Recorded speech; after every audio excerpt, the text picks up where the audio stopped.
ছিলেন মেসির প্রথম কোচ সালভাদোর আপিরিসিও। তার দলের খেলা ছিল সেদিন, কিন্তু তার একজন প্লেয়ার শর্ট ছিল। আপিরিসিও মাঠের স্ট্যান্ডের দিকে তাকালেন, দেখলেন স্ট্যান্ডে ছোট্ট একটা ছেলে একা একাই খেলছে। পাশে তার মাকে আপিরিসিও বললেন ছেলেটাকে তার লাগবে।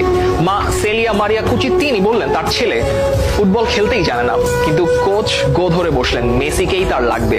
মেসি মাঠে নামলেন, সবাইকে ড্রিবল করে চলে গেলেন, আর আপিরিসিও শুধু পিচে তিনি যতবারই এভাবে খেলতে দেখেছেন ততবারই তিনি কেঁদেছেন।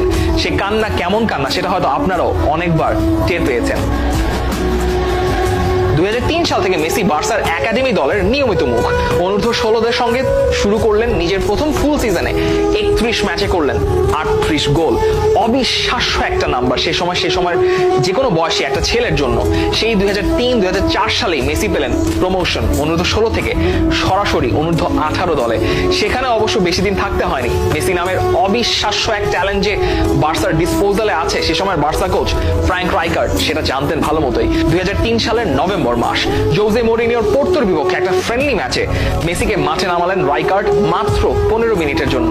আর সেই 15 মিনিটটাই যথেষ্ট হয়েছিল মেসির জন্য। মেসিকে আর বার্সা একাডেমির হয়ে এক